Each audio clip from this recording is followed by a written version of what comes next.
Near Future by Jennie Moench, a collection of science fiction short stories published by Warrior Publications. Copyright 2018 by Jennie Moench. All rights reserved, including the right of reproduction in whole or in part in any form, audio or printed.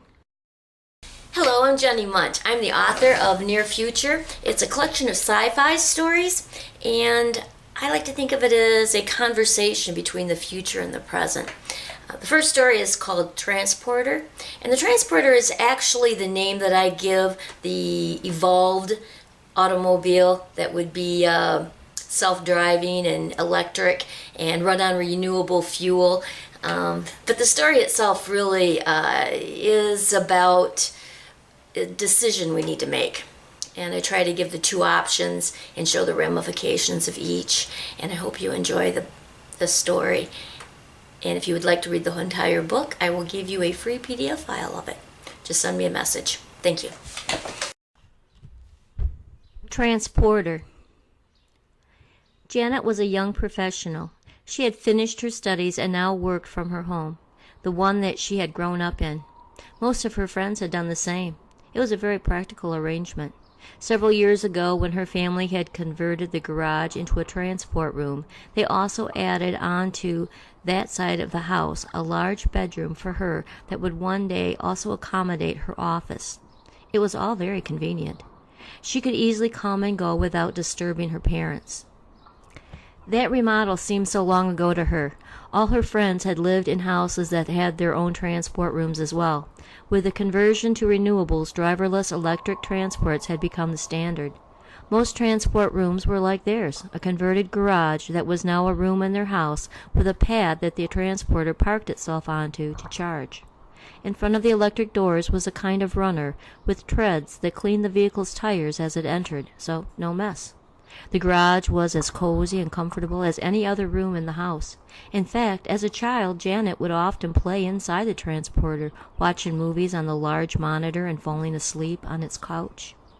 The family transporter was built to accommodate 6 people, with a wrap-around couch and a table in the center. A monitor covered one wall. You simply entered your destination into the transporter, would drive you there, and usually inside the building of your destination. Most public places had convenient drive-thrus for dropping off. Then the transporter would continue on and park themselves in an energy pad in a parking lot, waiting for its summons to pick up the owners once again. The whole thing was almost too convenient. Janet often complained that many of her friends hadn't been outside in years. She didn't feel that it was healthy. But like it or not, the convenience had made most people so comfortable that they would often appear in public in their pajamas and slippers at any time of the year, especially places like the theater. She had noticed people bringing a pillow with them. To encourage socializing, most people had rediscovered clubs and societies. Janet belonged to a friends club that met every week at a coffee shop. They were mostly school friends. A work group that met monthly, this was mandatory, and also a nature group that met weekly, often planning trips together. Janet enjoyed the latter bubble most. Janet enjoyed nature. Even though she rarely visited her own yard, she loved to watch the video cameras. Most people had surveillance cameras on their property, and like many people, her family had opted to let their yard grow wild. Most people in her neighborhood had. So, from the surveillance cameras, she could watch raccoons, squirrels, and even deer. The wildlife had proliferated with a combination of clean air, self-driving cars that detected and saved wildlife, and the absence of humans. It had all been good for Mother Nature. Janet had also installed a bird feeder so that she could refill it from her window. It brought an abundance of colorful songbirds. Today, Janet was especially happy to go to her nature club. She had an idea for a trip that no one had thought of. It was more than a national park. It was a cave, Mammoth Cave in Kentucky. She was excited to make her presentation, showing the circle of friends at the banquet table of the local restaurant her research. Chambers and subterranean passageways, waterfall-like flowstone formations, and Gothic Avenue, its ceiling covered with 19th century visitors' signatures, as well as a camping and nature trails. When she had finished with her well-planned speech, she looked up from the large tablet that she had brought to display the images, she was disappointed to see so many frowns. "What's wrong?" she asked, looking from face to face. There was a pause before anyone from the group spoke up. "Janet, that's coal country." "So?" she shrugged. "Well, there's a lot of political tension there, and, well, it's not safe." "Not safe? It's still a national park, and we don't have to go into the city. In fact, we could just sleep in the transport if you're afraid of camping there." "You should read the news, Janet. It's getting bad there. The people who live there are attacking and robbing tourists." Janet sat back in her chair. She was disappointed. She knew about the problems, but didn't keep up with the politics of it. She wasn't interested in politics. To her, it was a problem that had started before she was born and had no impact on her life. It was their own making, she would always say. The problem started with the coal mines and the reluctance of some states to move on to renewables. Some parts of the country refused to shut down their coal mines, oil drilling, and worst of all, fracking. Instead of phasing them out, they increased their production. They continued to build cars with combustible engines. A few states fought clean air and water regulations. At first, those states did well economically, without regulations and having a corner on the market that the rest of the world was shedding. The fracking soon fouled the drinking water so that it was undrinkable and dangerous to use. Their solution was to build a coal-powered desalination plant on the East Coast and then pipe the water in. Then, as the world quit its fossil fuel habit, it created a glut of oil. Coal country gobbled it up. Their economy was booming, until that one area in the United States became OPEC's only customer. The Arab states had moved on. They were no longer interested in producing oil. Suddenly, coal country was scrambling to reopen coal mines and old oil fields. Some of the coal states had already begun to make the needed changes to renewables, but some, like Kentucky, had hung on. And now the price of oil had skyrocketed, leaving many people unable to pay their energy bills. There were an unknown number of people that had no electricity, no fuel for their cars. Even their water sources required electricity to pump it into their homes, so many had to do without indoor plumbing. It was a disaster. Janet looked from face to face. "It's still part of the U.S. All national parks have solar power and transporter energy pads. We could bring water with us. We would just need enough for a few days," she pleaded. But there didn't seem to be any interest. No one was more interested in the cave system than their safety. Janet left the meeting discouraged. When she arrived at home, her low spirits were uplifted a bit when she noticed that the work crew was busy in the backyard. They were removing most of the wooden fence that separated their yard from the neighbors. Her parents had decided to create a wildlife corridor between their property and the next, so the animals could move freely without crossing the street. Janet had paid the additional money to keep the posts and install bat boxes at the top of them. She hadn't noticed any bats, but she had read that some of the species had been endangered for several years now because of the white nose syndrome that had nearly wiped them out. At least this made her smile. She watched the workmen for a while, then put on her headsets to visit the cave through virtual reality. It was this application of Mammoth Cave that had made her want to go there in person. She fired up the machine, slipped on her gloves, and then pointed at her favorite app from a pull-down window. And there she was in the cave, but not really. There were a few people milling around. She noticed a familiar brown man with 2 long braids and a feather in his hair. She had noticed him there before, and a few other places. Native 99 was his handle. She wondered if he was really native or not, but then continued on her way to the edge of the cliff where a great gallery dropped into infinity. She stepped as close as she could to the abyss. She squinted into the blackness. Then she heard a voice beside her. "Long way down, huh?" It was Native 99. "Hello," she said politely. "I believe I've seen you around." "Well," he started in a young voice, "it could have been me, or it could have been someone else. We share the same avatar." "Oh," Janet answered, wondering if it was a popular avatar. "I live in a small village in northern Canada, and we all use the same VR setup in the community center.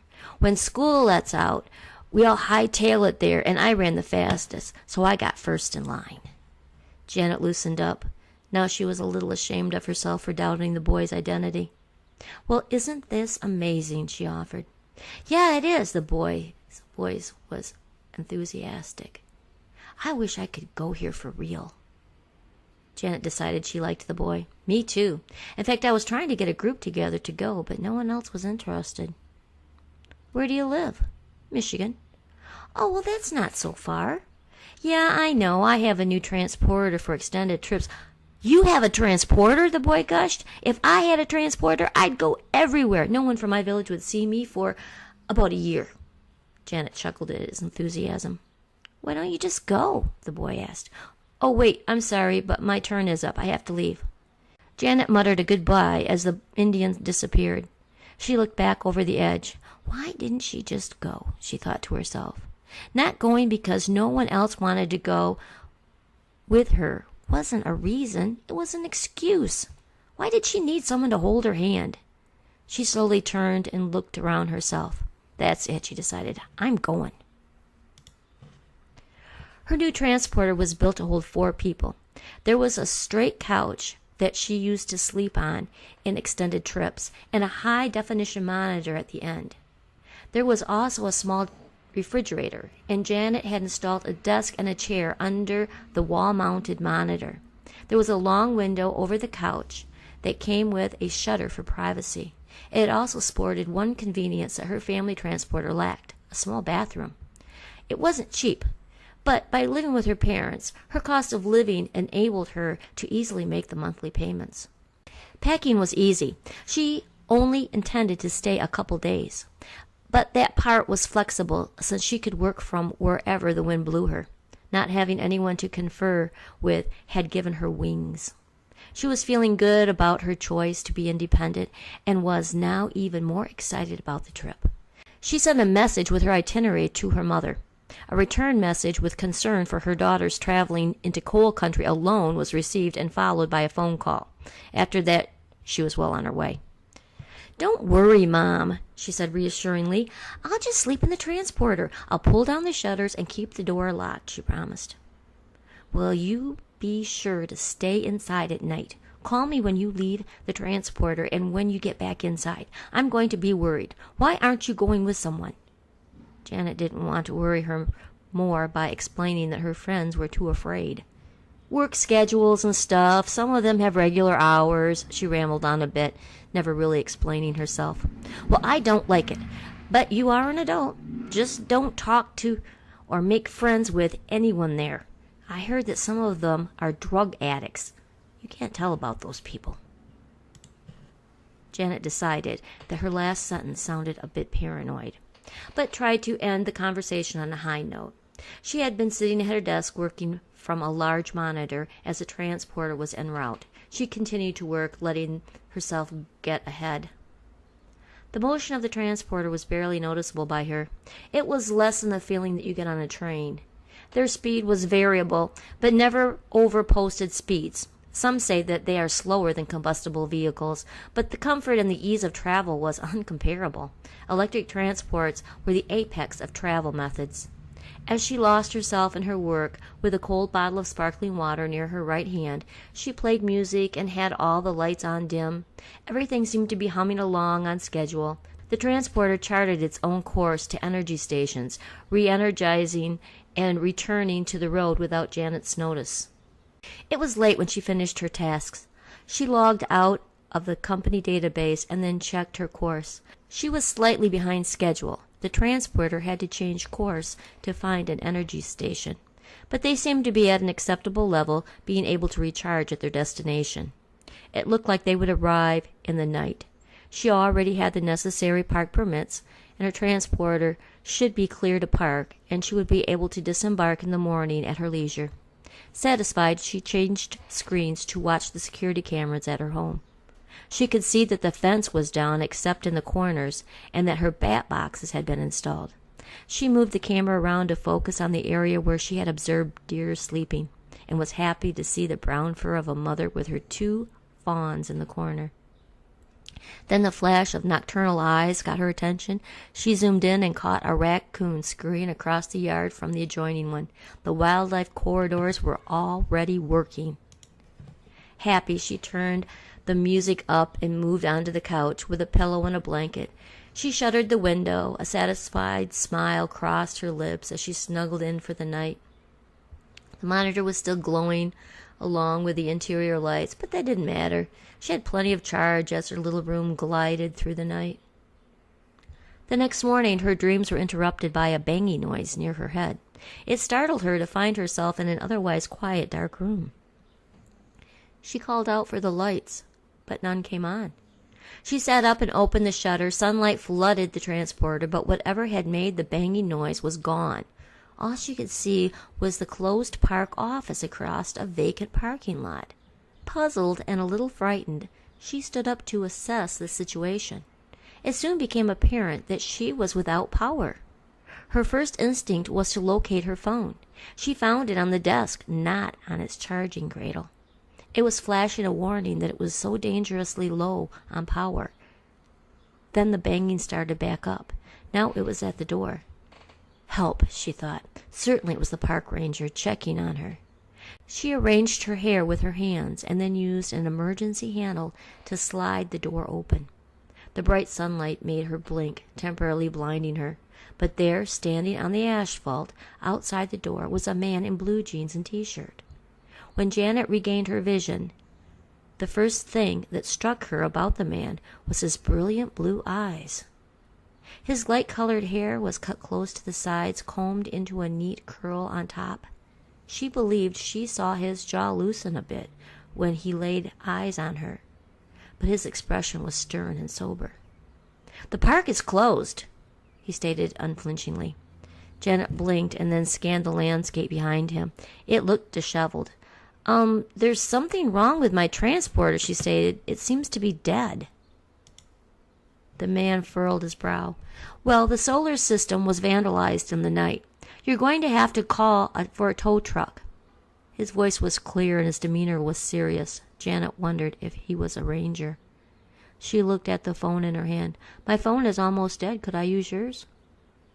The man looked uncomfortable. "I don't have one." She was stymied. She couldn't remember ever being without a communications device. "I don't know what to do," she stammered in a distracted voice. The man quietly studied her, then offered, "I could take you to a diner down the road where there is a phone." She nodded helplessly as he stepped up to hold her hand while she exited her vehicle. His grip was firm, and those eyes, she didn't remember ever seeing a real person with eyes that color. They were mesmerizing. When she was out, she looked around herself. The empty parking lot seemed vast. There were a few rows of energy pads built into the asphalt, but many had been pried out of the ground. Then her eyes fell onto the space where the solar panels used to be. They were completely removed. Only gaping holes in the ground and loose bits of metal were scattered in the area. She looked back at the man. "Vandalized? Looks like they were removed." The man looked back at her sternly. "Vandalized, removed, whatever. There is no electricity here. The office is closed. The people who work here went home." Janet was suddenly struck by the fact that she was completely at the mercy of this stranger. "Are you a ranger?" The man shook his head. "No, but I can give you a ride." He motioned to a red vehicle. Janet didn't notice it before. It was a combustible engine pickup truck. She recognized what it was from photos she had seen, but had never seen one close up. Curiosity temporarily replaced her fear. "Is that a pickup truck?" she asked meekly. The man nodded his head. Janet continued to stare at it in wonder. "I'm sure it would be a long walk back to where you came from." The man sounded a bit impatient, but his voice snapped her head back in his direction. She stood pondering her situation a moment before concluding that she had no other option. The man could see that she was frightened. He softened his expression. "Say, how about if you let me have a look inside your vehicle before we leave?" His voice was calming, and he had made her decision to go with him for her. "I've not been this close to one of these things. I'd like to have a look." He even said this last bit with a slight smile. Janet suddenly realized that for him, she might as well have landed in the parking lot from another planet.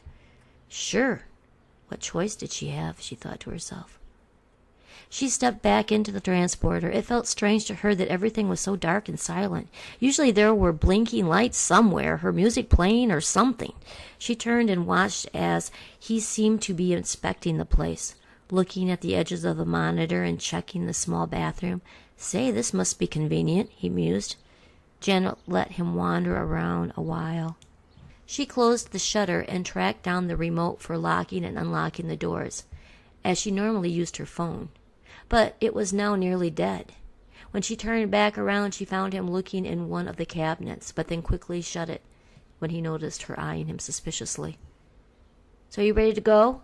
He asked, scratching back of his neck. Sure. She moved towards the door. He quickly stepped around her so that he could lend her his hand as she disembarked. Thank you, she muttered. This kind of old-school chivalry was new to her. He walked ahead of her to the passenger side of the truck and opened the door. She looked inside, not sure what to hang on to pull herself into it. She ended up pinching the edge of the seat cushion and kind of rolling into it. The man was silently chuckling to himself as he reached around her for the seat belt. She felt like she was being buckled into an amusement park ride. He shut the door, leaving her inside, feeling bewildered. It was strange to be seated in the front of a large glass window. Then when he started the engine, it seemed so loud, especially after he rolled down the windows. She could feel the vibration of the motor. Then the sensation of motion was so interesting to her, exhilarating. As they picked up speed, with the wind whipping through the open windows, Janet couldn't help but laugh. Watching the scenery fly around her was something she hadn't experienced outside of virtual reality. This is fun, she blurted out. The man was clearly amused, laughing at her laughter, and that was when she noticed how handsome he was. You've never ridden in a truck? He asked, still smiling. No, it's like being on a carnival ride, only for real. She moved her hand outside the window timidly at first, not sure if it was safe. Could I put my face out there? The man started laughing heartily. Yeah, go ahead. Stick your whole head out there. She did, pulling at the seat belt and holding on to the top of the door with both hands. It was more fun than anything she could imagine. She fell back into the seat, using her fingers to rake the tangles out of her shoulder-length dark hair. The man was still smiling. She became self-conscious and wondered if he thought she was silly. Have you always lived in this area? She asked, trying to compose herself. Yes, born and raised. She wasn't sure what to ask next. The silence was awkward, but she really felt like the two of them were from different planets. Usually quiet was the best course of action in these situations, she told herself. The trip took about 15 minutes. Trees gave way to farms, and then the fields gave way to houses, then the multi-story brick buildings. This was town, she decided. It looked like it was under construction. Most of the buildings were empty. The streets and sidewalks only sported a few pedestrians. Then she realized that there weren't any other vehicles. They pulled around one of the occupied buildings and parked behind it. There was one other vehicle parked there. When she got out, Janet couldn't help but walk closer to it. It was shorter than the truck, no steps up. As she was peering inside its windows, the man took her elbow and led her inside the building. Using an outside door wasn't something she was accustomed to either. Inside there were probably 6 people, including an older woman that stood behind a long, tall counter with round, backless, red vinyl-covered stools. The front wall was mostly glass, with bench seating and tables lining it. The man was guiding her towards one of the booths. As they were sitting down, she noticed a couple of rough, unshaven men eating at a table farther back. She noticed that the man acknowledged the two with a nod. She was taking in all the sights and the smells of sausage when an older lady from behind the counter walked up to the table with a pen in one hand and a pad in the other. "Quite the prisoner you got there, Jimmy," she said in a stern, quiet voice. "Can I get you something to drink?" The man looked annoyed. "She's not a prisoner. Her vehicle broke down. I was giving her a lift here so she could use the phone." "Huh. Well, I guess you'd be wearing a uniform if it was official business." Nelda, could you just get us both some coffee and a phone? Nelda made some notes on her pad, then walked back towards the counter. Jimmy? Janet repeated. I guess we hadn't exchanged names yet. Jim or James. Actually, only relatives and people who have known me since I was a kid call me Jimmy. Okay then, Jim. Why would you have a prisoner? Are you a policeman? He nodded. Off duty. This would explain him being at the park, even though it was closed, she rationalized. Soon Nelda was back with a coffee and a cordless phone. Oh, wait, I just need my phone charged. She held her cell phone up to the waitress, who just looked down at it and frowned. If it ain't got a cord on it, I can't charge it. You'll just have to use this one, Jim explained, pushing the phone towards her. Janet looked at her nearly dead phone, then began searching her contacts for her mother's phone number. That's $5 for using the phone, Nelda explained to Janet, then looked back at Jim. I got something to ask you anyway, she started. My dishwasher came to work today on the back of a horse. Janet couldn't help but look up and listen. He was wondering if he could put up a small corral in the grass in the parking lot. He said his wife wouldn't want to have to give him a ride back and forth every day because there's no place to put the horse for 8 hours. Jim's brows furrowed. I don't know. You gotta call City Hall on that one. Well, that's what I was afraid you'd say. I don't want to deal with those people, and it would just be until we get these oil rigs going again. Damn those sand devils and their sky-high gas prices. Nobody can afford to drive. She continued to mutter to herself as she walked back behind the counter. Janet didn't know what to say. She looked back and down at her phone. She found the number and committed it to memory, then dialed out on the restaurant phone. Her mother answered. Janet explained her circumstances, comforting her mother with the news that she was now with a nice policeman who was going to help her. Call me as soon as you get a tow truck, her mother exclaimed. So they coming to get you? Jim asked as she set the phone on the table. No, they're 2 states away. I just need to get my transporter towed to a charging station. Jim stared at her for a moment. That's going to be expensive. It's an expensive transporter. I'm still paying for it. Jim poured sugar into his coffee. Fine, we'll go talk to somebody with a tow truck, he said reassuringly. You hungry? Janet let out a breath that she didn't realize she was holding. Actually, yes. Yes, I am starving. Jim flashed a big smile at her. She couldn't help but admire his eyes again. There was such a mixture of races and ethnicities where she lived that less dominant genes were becoming rare. If someone had blue eyes and light hair, it was because of blue contacts and hair color. His coloring was natural. So what is your name? He finally asked. Janet. He nodded, committing the name to memory, and Nelda was back for their food order. She looked from one face to the other, disapprovingly. So does Charity know that you're taking care of official business while you're off duty? Yes. Nelda shrugged. Oh, well, it just seems to me she'd like to have her husband home with his family when he's not working. Janet was embarrassed and a little disappointed. It was about this time when Janet noticed the 2 scruffy men walking towards the door. Hey, what about the bill? Nelda shouted after them. The taller of the 2 grunted and pointed at money that they had left on the table. Then they continued out. Huh. Must be in a hurry, Nelda muttered. Janet scolded herself for being disappointed. What was she thinking? The trip had turned into a disaster without her even getting to the cave. And now she was safe with a police officer, having breakfast. Soon they'd be arranging for the transporter to be towed to an energy station. It was going to be okay. She loosened up. Jim was watching someone out the window. She looked around and noticed an interesting nook between the counter and the door wall. It surprised her that she hadn't noticed it coming in. There was a heavy drape that was held back on both sides with gold cord. It almost looked like a kind of shrine. She peered into the darkness and was able to discern a thick gold-framed photo on the back wall. Her mouth fell open when she was able to identify the figure in the photo, Donald Trump. She burst out laughing, and then she pointed in that direction. Jim looked at her, then followed the index finger towards the shrine. Well, at least you guys have a sense of humor, Janet gushed. But then she noticed that her companion wasn't laughing. Even worse, Nelda had overheard her outburst. She glared at Janet from the other side of the counter. Suddenly aware of her folly, Janet lowered her voice and leaned her head towards Jim. Surely that's a joke, right? I mean, he's the reason you guys are in this mess. Jim's face was stony.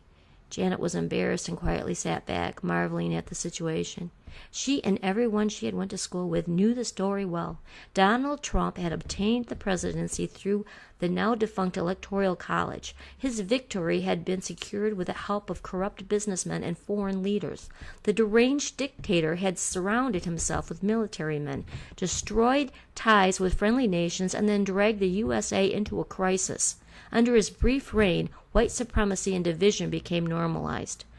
But his big sin, in Janet's eyes, was his lack of foresight, clinging to the past and old technologies. He wanted to take the nation backwards into the old world of fossil fuels and unregulated destruction of the environment. He fought the government safeguards that protected the Union from people exactly like him. Scandals and corruption became commonplace as a delusioned reality television star dragged the world into his twisted game show. Then the FBI finally uncovered evidence of real estate laundering scam that even he couldn't wiggle out of. When he got word that his sons were being arrested, he became unhinged. He began running through the halls of the White House, firing everyone in his path, screaming incoherent orders, finally barricading himself in his private residence. His staff members pulled out phones and watched his manic messages. He was calling for his cult followers to start a civil war, falsely stating that he was being held hostage at the White House. His rants continued by stating the names of the head of the FBI and others that he wanted assassinated. The newly fired staff looked on in horror, not knowing what to do. Finally, the tweeting stopped in mid-sentence. Security was already banging on the locked door. Permission was given by the vice president to break down the door. That was when they found him laying across his bed, unresponsive, dead of cardiac arrest. So in the end, the warmongering narcissist had blown up his own heart. Soon an enraged Nelda came to their table with food. Janet could tell that she was in for an angry lecture by the way the waitress shoved the plate of food at her. I can see that you're a Yankee, but let me tell you, you are in coal country now. We honor our great leaders. That man right there, at this juncture she half turned and pointed the portrait, that man is a hero. He kept us working. If he hadn't struck down the regulations that were tying the hands of the oil and coal companies, those folks, those third and fourth generation coal miners, would be out of a job. I know right now we're in a pickle because of them damn sand devils, but that will end as soon as we can get our oil rigs back up and running. We was a prosperous part of the country not long ago, and we will be again. Janet sat quietly while Jim stared down at his food. It made for an uncomfortable meal. When they had finished, she found out that the diner only accepted cash and credit cards. She had neither. At home, she was used to paying by phone. They didn't have the right equipment to handle the transaction. Her phone was dead anyway, so Jim paid with cash. Then they walked to a nearby garage. The owner was alone, working on an old car. He did have a flatbed truck that he could winch the transporter onto, but the 2-hour drive to the closest energy station was going to cost her. Jim left her with an awkward handshake. They passed the 15 minutes to the national park with pleasant conversation. He was a nice middle-aged man with a family. But when they arrived, Janet was shocked to see that the transporter was gone. She got out of the truck and wandered around the vacant lot in disbelief. She could tell that the man from the garage truly felt sorry for her. "Let me take you to the police station," he offered. Close to tears, Janet accepted. The ride back into town was a quiet one. He dropped her off in front of the police station. Inside, one of the deputies took her report. "So I wonder how they were able to get it started," the officer said aloud. Janet shook her head. "They wouldn't be able to get inside. It's a new model. They are pretty much impossible to break into. You have to be using my phone with its IP address or the remote." She reached into her pocket and pulled out a small black box, handing it over to the policeman. He turned it over in his hand before giving it back to her. "Well then, I guess the criminals who stole it must be pretty disappointed about now." That almost made her smile. She really loved her transporter. Now all those people who told her not to go would find out just how right they were. Worst of all was the call she was going to have to make to her mother. After completing her statement, the officer let her use the phone on his desk to make the unfortunate call. Her voice crackled when she shed a few tears during her explanation. "I'm coming to get you," her mother declared. "It's a 12-hour trip. What am I going to do for 12 hours? The officer was still sitting at the desk. "There's a little motel a couple blocks away. Maybe your parents can pick you up from there." Janet thought that sounded good and explained the plan to her mother. She agreed and took down the information about the motel. Janet walked the 2 blocks and found the 4-Leaf Clover Motel. It was an ancient place with a little dilapidated office.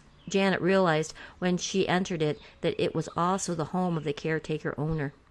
He took down her information and handed her an old metal key on a ring with a tag that had a room number on it. She looked bewildered at the thing. She knew what it was, but she had never used one. But it didn't matter. She was exhausted and wanted to go to sleep. The events of the day had taken all her energy. It was just after sundown that she was awakened by a knock at the door. Not sure of the time, just the darkness outside her window, she jumped up, assuming that her parents would be on the other side of the door. She was disappointed to see 2 scruffy men from the restaurant. They were dressed as before, dirty and torn.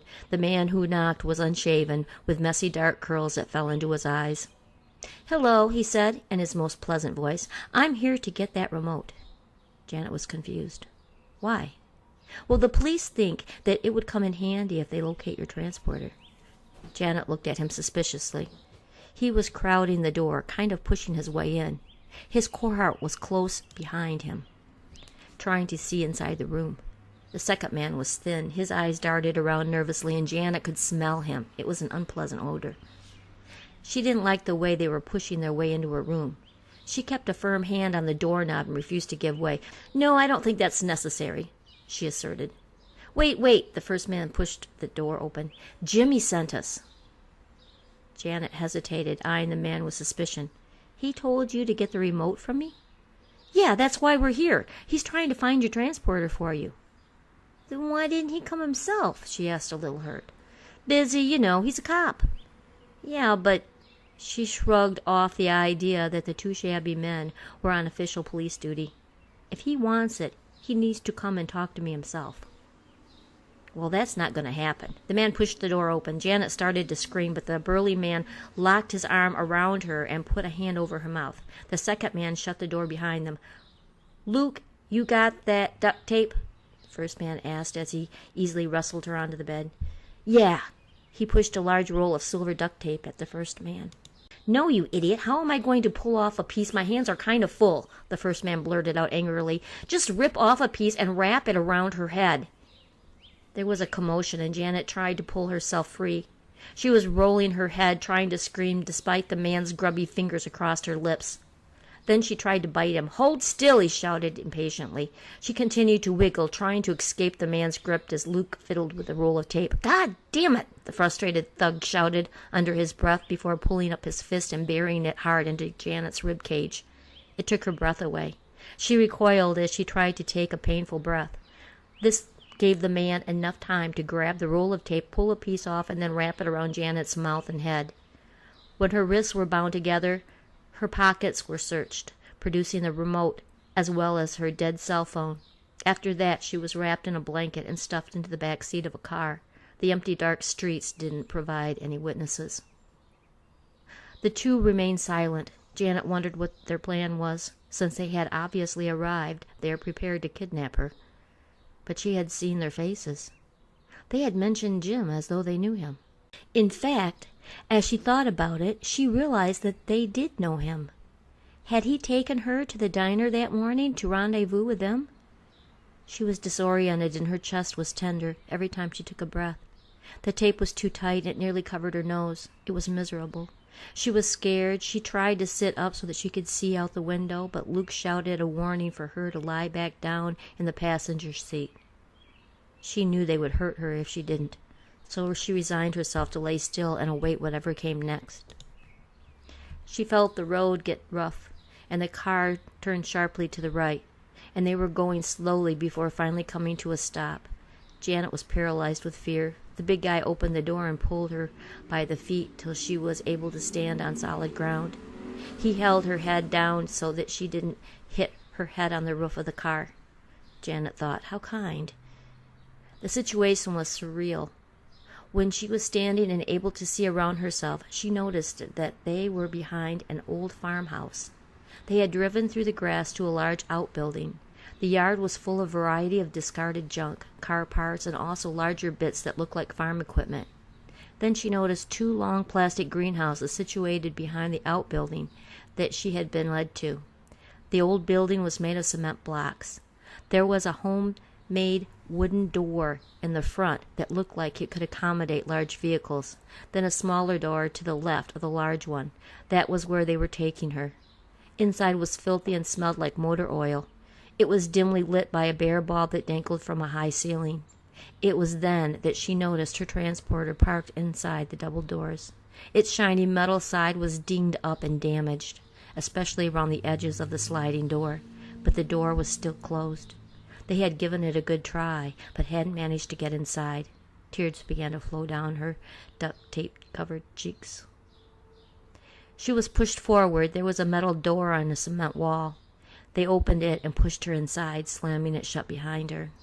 After the door closed, there was a sharp sound of a deadbolt lock. She found herself in a very dimly lit kind of cell without an interior ceiling. The only furniture was a dirty cot against the far wall. She fell back on it with her feet on the floor. Looking up at the wooden rafters, she listened to the men shuffling around outside the room, jubilantly rummaging through her transporter. It made a knot in her stomach.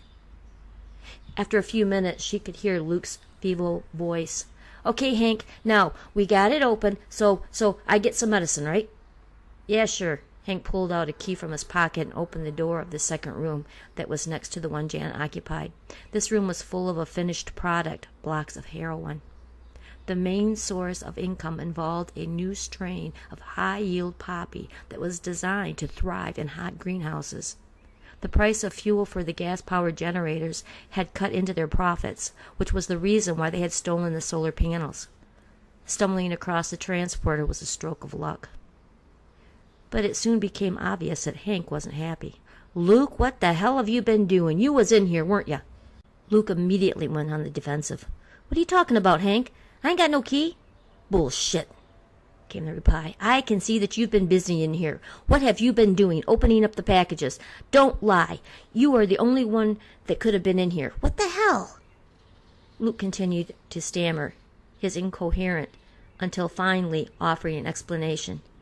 "See, Hank, I just took a little off each block. See, not enough to notice, just a little off each block." "You idiot! You know they weigh the whole pile at once. It don't matter how much each brick weighs. You stupid son of a bitch, that's it. As soon as we get rid of that girl, I'm putting you in the room again, to dry out." "No, you ain't. No, you ain't," came a frantic reply. "I ain't going in that room again. I'm not getting stuck in there. I don't got no problem." The 2 men continued to argue until there was the sound of a motor outside. Then Janet heard Jim's voice. Her heart lightened at the sound, but there she was, confronted with the truth. He was part of it. He was complicit with her situation. He had helped. "Oh, great," Jim started joyfully. "You got it open." Hank was all smiles, showing him the interior of the transporter in all its splendor. After the initial jubilation, Jim asked the question Hank dreaded. "How did you do it?" A loud string of angry words followed Hank's explanation that Janet was bound and locked in the adjoining room. Listen, Jimmy, it's okay. Amos is on the way to get her right now. He and the boys know the ins and outs of getting some money from her folks. You know, then they said they would give us a cut as a kind of finder's fee." Then in a strained, angry voice that rose from each word, Janet could hear Jim exclaim, "She saw you. She knows my name and that I'm a cop. In fact, she can hear everything we're saying, you fucking ass." "Don't matter," Hank stuttered in a low voice. "She ain't gonna be around to talk. They just need her alive so her parents will pay the money and then they'll just get rid of her." Janet stomped her feet on the cement floor, though her desperate whimpers were silenced by her bindings. Jim could hear the sounds. His mind was racing. He was already in over his head in the drugs and the theft, but murder, that was something he wasn't sure he wanted to be part of. At least not the murder of the young woman that he had become fond of. No, we can't do that, he muttered, running his hands through his hair. What do you mean? Hank started in disbelief. That's the only thing we can do. Jim looked around himself desperately as Janet started bouncing on the squeaky bed while stomping on the floor. He could hear her. He needed to do something before Amos arrived. No, we can't. I'm taking her. He made a couple strides towards the locked door, and Hank grabbed his shoulder and turned him around. What are you doing? You let her live, and we all go to prison. What the hell are you thinking? They began to tussle as Luke looked on nervously. Luke, Hank screamed, help me! He shouted from the ground as the police officer was getting the best of him. Get him off me! Luke became more agitated. He wanted to help Hank, but he was more afraid of Jim than his older brother. He paced around the men with a heavy tool in his hand and watching as they wrestled. Come on, Luke, get him off of me so I can get you some medicine. No, Luke, he just wants to lock you in the room again, Jim shouted.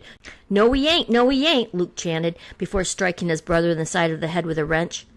Hank's unconscious body crumbled over Jim's weight. Jim quickly untangled himself and hastily unlocked the door to Janet's cell. She fell into his arms. He lifted her up over his shoulder and carried her past the bloodied kidnapper. Luke had already emptied Hank's pockets of the keys and was busying himself in the other room. Jim deposited Janet in the passenger side of the truck and jumped in, and they raced off the property. Janet was still bound, half reclined in the seat beside him. There hadn't been time to pull off her restraints. He wasn't sure what was going to happen next, but he did know that by taking the girl he had compromised their whole operation, and no one was going to be happy with him about it, so they needed to get away fast. As soon as they were near the highway, Jim pulled off the road. He took out a pocket knife and cut through the tape that bound Janet's wrist. He briefly looked into her eyes as he lifted her head and gently pried his fingers between the adhesive in her skin. She gazed into his brilliant blue eyes, giving up all resistance. Defeated and tired, she placed her life in his hands. When the tape was peeled from her mouth, he hesitated, then pulled her towards him in an embrace that lasted several moments, with her trusting her cheek to rest against his chest. But there was no extra time. He pulled his cell phone out of his pocket, handed it to her. Call your parents. Find out where they are. She accepted the task, pulling the number from her memory and punching it into the phone. The call was tearfully incomplete, as Janet didn't have an energy to sort out the details with her frantic mother. She was safe. They determined the halfway place between them near the Kentucky border. The rest of the trip was in silence. Jim really didn't know how much information Janet planned to share after her return home. The beautiful, slight Yankee beside him would soon dictate his fate, and he would accept it. The trip ended in a lot of an energy station. Janet's parents were standing outside the family transporter. They rushed together, a tearful reunion, with Janet near collapse. Yet pulling away from her parents' embrace, she offered one last wave of her hand to her blackguard and savior as he drove away.